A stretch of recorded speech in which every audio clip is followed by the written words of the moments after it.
What's up, fight fans? Let's dive right into today's news. Here's what's going down.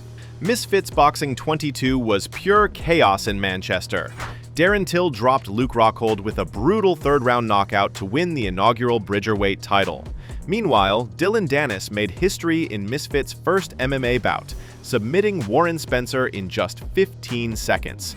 And in a crossover shocker, Tony Ferguson returned to action, stopping YouTube star Salt Papi in a bizarre but entertaining clash. Despite the wild finishes, much of the talk online is focused on Darren Till's brutal KO.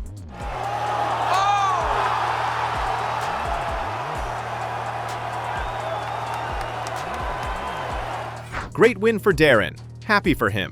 With the greatest of respect, Luke shouldn't be doing this anymore. A genuine MMA middleweight great. He doesn't need to sustain this kind of damage at this stage.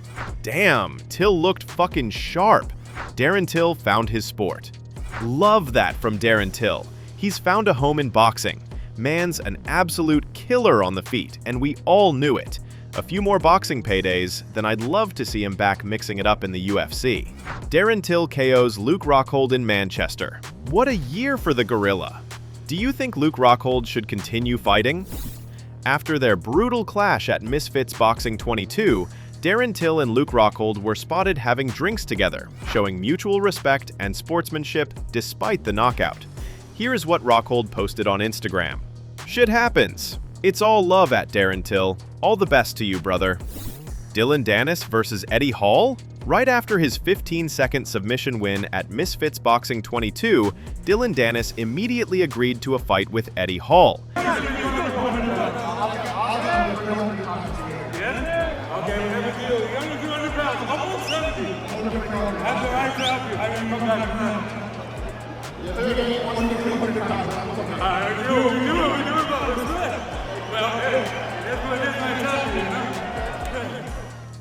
After his 15-second MMA submission win at Misfits, Dillon Danis immediately called out Kevin Holland, saying he wants in the octagon with the UFC middleweight. The UFC right now is lacking stars, and I'm the only one you've seen this whole week sell this whole thing. I wanted to sell it more, but there were some things that went into it. The UFC wants to see me more tame, but you know, I'm the one. People enjoy what I'm doing, you know. In the fight, it's not just the fight; it's the whole package. It's the storyline, it's the build-up. And in the UFC, that's lacking. And these guys are boring as fuck. So I can go in there and I'll take on anybody first fight. Kevin Holland, if they want to give me a top 15, top 10, top number 1, I don't care who it is. I'll beat them all. Who do you think Dillon Danis should fight next? Danis and Ferguson celebrate together. After their victories at Misfits Boxing 22, Dillon Danis and Tony Ferguson embraced in the ring, congratulating each other on their wins. We gotta do it for the belt now. We gotta do it for the MMA belt. You had the UFC belt. Now you come for the main belt. Congrats on the win. Down the line, yeah? Got you, brother. Congrats on the win. Let's do it. Both are now officially Misfits champions, sharing the moment with fans and each other. Meanwhile, in the UFC world, Ilia Topuria moving up to welterweight has been a hot topic, but Jack Della Madalena's coach isn't buying the hype. He said Ilia would struggle at 170, pointing out that Della's pace, pressure, and power could overwhelm the featherweight champ if they ever met inside the cage. He's my height, and I'm a midget. He needs to stay where he is. It would be a very bad decision for him to come up and fight Jack. They're the same fighter, essentially. He's just a midget and Jack's a bit bigger, you know. They do a lot of the same things very well, and I love Ilia. He's one of my favorite fighters to watch because I think he fights like Jack, you know. They're very similar. So, but I don't think he has any business jumping up 2 weight classes and fighting Jack. But that's up to him. If he wants to do that, fair play to him, I respect it. You know, and I think Ilia's going to be at a point like Islam soon where he can do whatever he wants because he's unstoppable, you know. Former UFC fighter Bryan wasted no time after being released. Just days later, he stepped into the dirty boxing cage at DBX 3 and scored a first-round TKO victory. But here comes a big shot from Bryan up on Flattens, and Flattens is down on the canvas again. He does grab the leg, so we can now reset. Freitas isn't even looking where he's going. Come on, you gotta get up, and he calls it. That's over. Bryan derails the freight train. It was the perfect bounce-back performance, showing he's still dangerous outside the UFC. Jairzinho Rozenstruik crowned DBX Heavyweight Champion. Jairzinho Rozenstruik dominated with a first-round knockout to claim the DBX Heavyweight title, becoming the new champion. Luke is the next Dirty Boxing. But I will say, Big shot!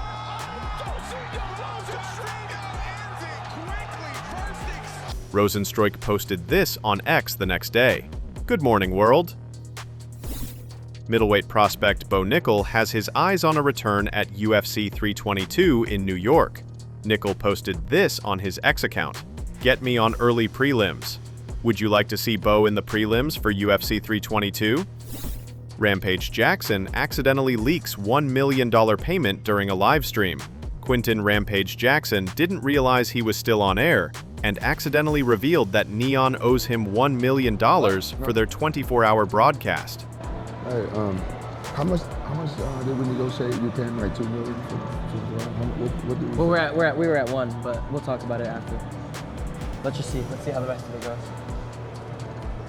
With Raja's incident just happening, do you think Rampage should be busy streaming with other content creators at this moment? Charges expected against Raja Jackson following the August 23rd KnokX Pro incident, where Raja Jackson knocked out wrestler Syko Stu and landed over 20 strikes before being stopped. The Los Angeles Police Department confirmed an ongoing investigation. Doug Malo, who intervened during the attack, shared on the Masters of Wrestling podcast, "I talked to a detective friend of mine, and he told me the process of everything and how bad they drag their feet, especially LAPD. He's saying that, because of all the evidence, the state is going to pick it up. I've already talked to a detective who is on the case. It's not like he's not going to jail. He's just not there yet." Stu, who was hospitalized following the attack, is now awake and able to communicate. When do you think the case will be filed against Raja Jackson? Let us know in the comments section below. That's all for today's news. Thanks for watching. If you like our content, don't forget to like and share. Subscribe to not miss daily MMA news from us.